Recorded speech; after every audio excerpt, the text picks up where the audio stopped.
ಕೊಲೆ ಪ್ರಕರಣದ ಜೊತೆಗೆ ದರ್ಶನ್ಗೆ ಮತ್ತೊಂದು ಸಂಕಷ್ಟ ಕಾದಿದೆಯಾ ಅಂತ ಪರಪ್ಪನ ಅಗ್ರಹಾರ ಜೈಲಲ್ಲಿ ಆರೋಪಿ ದರ್ಶನ್ಗೆ ರಾಜಾತೀತ್ಯ ನೀಡಲಾಗ್ತಾ ಇದೆ. ಘಟನೆ ಬಗ್ಗೆ ದರ್ಶನ್ ಮೇಲೆ ಮತ್ತೊಂದು ಕೇಸ್ ದಾಖಲಾಗೋ ಸಾಧ್ಯತೆ ಕೂಡ ಇದೆ. ಪರಪ್ಪನ ಅಗ್ರಹಾರ ಠಾಣೆಯಲ್ಲಿ ದೂರು ದಾಖಲಿಸಲು ಚಿಂತನೆ ನಡೆದಿದೆಯಂತೆ. ಹಿರಿಯ ಅಧಿಕಾರಿಗಳ ಸೂಚನೆಗಾಗಿ ಪೊಲೀಸ್ ಕೂಡ ಕಾಯ್ತಾ ಇದ್ದಾರೆ.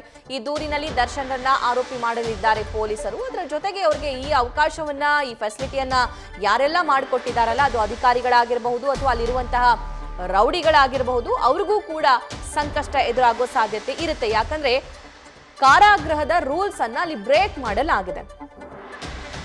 ಈ ಬಗ್ಗೆ ಮತ್ತಷ್ಟು ಲೈವ್ ಡೀಟೇಲ್ಸ್ ನಮ್ಮ ಕರೆಸ್ಪಾಂಡೆಂಟ್ ಶಿವಕುಮಾರ್ ನೀಡ್ತಾ ಹೋಗ್ತಾರೆ. ಶಿವು, ನೆನ್ನೆ ಈ ಬಗ್ಗೆ ನಾವು ಮಾತಾಡ್ತಾ ಇದ್ವಿ. ದರ್ಶನ್ಗೆ ಕೇವಲ ಕೊಲೆ ಆರೋಪದ ಸಂಕಷ್ಟ ಅಷ್ಟೇ ಅಲ್ಲ, ಜೈಲಲ್ಲಿ ಕಾರಾಗೃಹದ ರೂಲ್ಸ್ ಗಳನ್ನ ಬ್ರೇಕ್ ಮಾಡ್ತಾ ಇರುವಂತಹ ಸಂಕಷ್ಟ, ಶಿಕ್ಷೆನೂ ಕೂಡ ಎದುರಾಗಬಹುದಾ ಅಂತ. ಇದಕ್ಕೆ ಸಂಬಂಧಪಟ್ಟಂತೆ ಏನೆಲ್ಲ ಡೀಟೇಲ್ಸ್ ಇದೆ? ಸದ್ಯಕ್ಕೆ ನಟ ದರ್ಶನ್ಗೆ ಜೈಲಿನಲ್ಲಿ ರಾಜಾತಿಥ್ಯ ವಿಚಾರಕ್ಕೆ ಸಂಬಂಧಪಟ್ಟಂತೆ ಒಂದು ಕಡೆ ಕಾರಾಗೃಹ ಇಲಾಖೆ ಅಧಿಕಾರಿಗಳು ಆಂತರಿಕ ವರದಿಯನ್ನ ತರಿಸಿಕೊಳ್ಳಕ್ಕೆ ಸಿದ್ಧತೆಯನ್ನ ನಡೆಸಿಕೊಂಡಿದ್ದಾರೆ.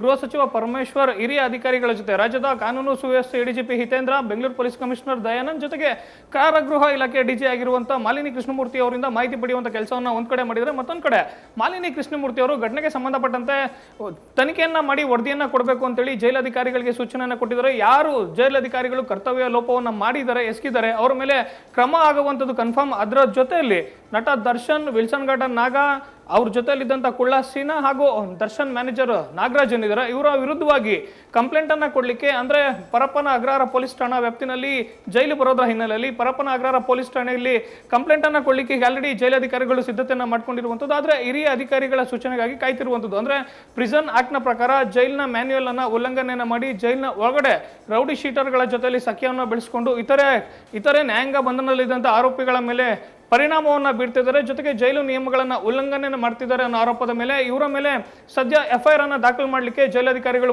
ಸಿದ್ಧತೆಯನ್ನು ನಡೆಸಿಕೊಂಡಿದ್ದಾರೆ. ಆದ್ರೆ ಹಿರಿಯ ಅಧಿಕಾರಿಗಳ ಸೂಚನೆಗಾಗಿ ಕಾಯ್ತಿರುವಂಥದ್ದು. ಸಾಮಾನ್ಯವಾಗಿ ಹಳೆ ಪ್ರಕರಣಗಳನ್ನ ನೋಡ್ತಾ ಹೋದಂತ ಸಂದರ್ಭದಲ್ಲಿ, ಇಂಥ ಪ್ರಕರಣಗಳು, ಇಂಥ ಘಟನೆಗಳು ನಡೆದಂತ ಸಂದರ್ಭದಲ್ಲಿ ಜೈಲಿನ ಒಳಗಡೆ ಯಾವ್ದಾದ್ರು ಮಾರಕಾಸ್ತ್ರಗಳು ಸಿಕ್ಕಿದ್ರೆ, ನಿಷೇಧಿತ ವಸ್ತುಗಳು ಸಿಕ್ಕಿದ್ರೆ, ಮೊಬೈಲ್ ಬಳಕೆ ಆದ್ರೆ ಜೈಲು ಅಧಿಕಾರಿಗಳು ಪರಪ್ಪನ ಅಗ್ರಹಾರ ಪೊಲೀಸ್ ಠಾಣೆಯಲ್ಲಿ ಎಫ್ಐಆರ್ ದಾಖಲು ಮಾಡುವಂತ ಕೆಲಸವನ್ನ ಮಾಡ್ತಾರೆ. ಮತ್ತೊಂದು ಕಡೆ ಇದರ ಮೂಲವನ್ನ ಪತ್ತೆ ಹಚ್ಚುವಂತ ಕೆಲಸವನ್ನ ಪರಪ್ಪನ ಅಗ್ರಹಾರ ಪೊಲೀಸ್ ಅಧಿಕಾರಿಗಳು ಮಾಡುವಂಥದ್ದು. ಅಂದ್ರೆ ಜೈಲಿನ ಒಳಗಡೆ ಇರುವಂತಹ ಸಜಾಬಂದಿಗಳಾಗಿರ್ಬೋದು, ನ್ಯಾಯಾಂಗ ಬಂಧನದಲ್ಲಿದ್ದಂಥ ವಿಚಾರಣಾಧೀನ ಕೈದಿಗಳಾಗಿರ್ಬೋದು, ಇವರ ಬಳಿಯಲ್ಲಿ ಮೊಬೈಲ್ ಆಗಿರ್ಬೋದು, ನಿಷೇಧಿತ ವಸ್ತುಗಳಾಗಿರ್ಬೋದು, ಇವೆಲ್ಲವೂ ಕೂಡ ಬರಲಿಕ್ಕೆ ಹೇಗೆ ಸಾಧ್ಯ ಅನ್ನೋದರ ತನಿಖೆಯನ್ನು ಪೊಲೀಸ್ ಅಧಿಕಾರಿಗಳು ಮಾಡುವಂಥದ್ದು. ಸದ್ಯ ರೇಣುಕಾಸ್ವಾಮಿ ಹತ್ಯೆ ಪ್ರಕರಣಕ್ಕೆ ಸಂಬಂಧಪಟ್ಟಂತೆ ಅರೆಸ್ಟ್ ಆಗಿ ನಟ ದರ್ಶನ್ ಪರಪ್ಪನ ಅಗ್ರಹಾರ ಜೈಲಿನಲ್ಲಿದ್ದಾರೆ. ಒಂದು ಪ್ರಕರಣದಲ್ಲಿ ಬೇಲನ್ನ ಪಡೀಲಿಕ್ಕೆ ನಟ ದರ್ಶನ್ ಹರಸಾಹಸವನ್ನ ಪಡ್ತಿದ್ರೆ, ಸದ್ಯ ಅವರ ಮೇಲೆ ಇನ್ನೊಂದು ಪ್ರಕರಣ ಕೂಡ ದಾಖಲಾಗುವಂಥದ್ದು. ಈ ಎಲ್ಲ ಬೆಳವಣಿಗೆಗಳನ್ನ ನೋಡ್ತಾ ಹೋದಂತ ಸಂದರ್ಭದಲ್ಲಿ ಒಂದ್ ಕಡೆ ನಟ ದರ್ಶನ್ ಅವ್ರಿಗೆ ಜಾಮೀನು ಸಿಗುವಂತ ಸಾಧ್ಯತೆಗಳು ತುಂಬಾನೇ ಕಡಿಮೆ ಅಂತಾನೆ ಹೇಳ್ಬೋದು. ಸಭಾ, ಥ್ಯಾಂಕ್ ಯು.